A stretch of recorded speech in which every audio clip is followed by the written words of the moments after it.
All right, so probably one of our least favorite things about living on a boat in Florida in the summer, which is Yes. why we're trying to get her outfitted to leave, is hurricane prep. So, as you know, Helene, which is looks to be a really big, wide-bodied hurricane, is churning up from the Yucatan Peninsula headed this way. Fortunately, she's going to stay west of us by 100 or so miles, but she's so wide that she's going to cause probably, they're thinking, gusting to 70 miles per hour and a storm surge of what, 5 feet? 5 to 8 feet. 5 to 8 feet. So probably most of those estimates we've kind of learned are usually on the lower end. In other words, 8 is actually worst case scenario. So, but anyway, so we've spent most of yesterday prepping the boat, and tell us how that went. After not even getting finished unprepping the boat from the refit, it's a little crazy.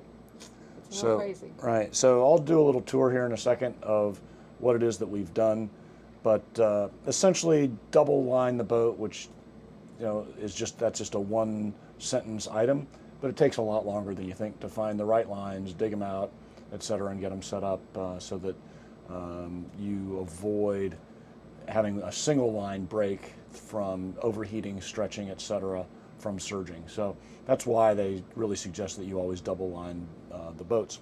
I think we have triples somewhere.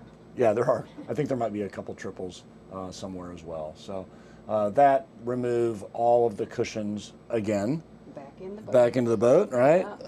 We went out last week, came back this week. All canvas off, most of the isinglass off, anything loose put away. In other words, beanbag chairs, ratchet chairs. For the jib on this one, since they're only calling for gusting to 70, I did not take the jib down. That would be something that if it were more than that, I probably would. But I just used the spare halyard and I wrap it around the jib as it comes down. I call it barber poling, just like a barber pole that you would see. It must have a better name than that, but that's what I call it. But I know what he means. yeah, but it just keeps it from getting pouched out. So we've also spent some time helping our other friends and some of my listings that happen to be in the marina get ready as well. So we'll do a little quick tour. Then we're pretty much going to pack up and go over to our friend Kim's house. We've ridden out many hurricanes on the dock here, and this one's fine. We would be fine, but it's just loud. It's not fun. Yeah, it's loud, it's noisy, It's hard to sleep.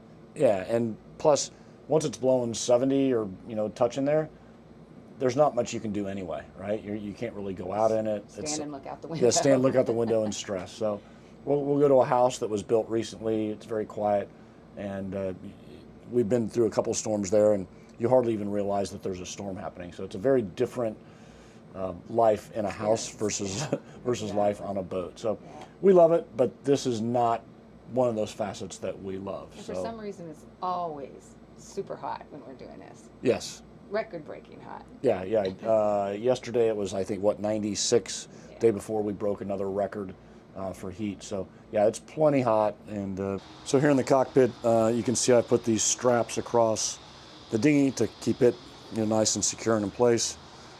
We've taken all these cushions in as well. I'll probably take some tape and run along and tape that table so it stays put. I'll put those little lights away. And then up here, you can see I took the front isinglass down. We just had this replaced, and pretty expensive, so we took it in. The other ones I zipped up. I call these smileys, but I zipped them up to allow air to flow through them.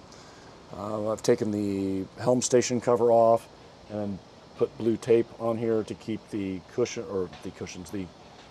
covers in place on the boat.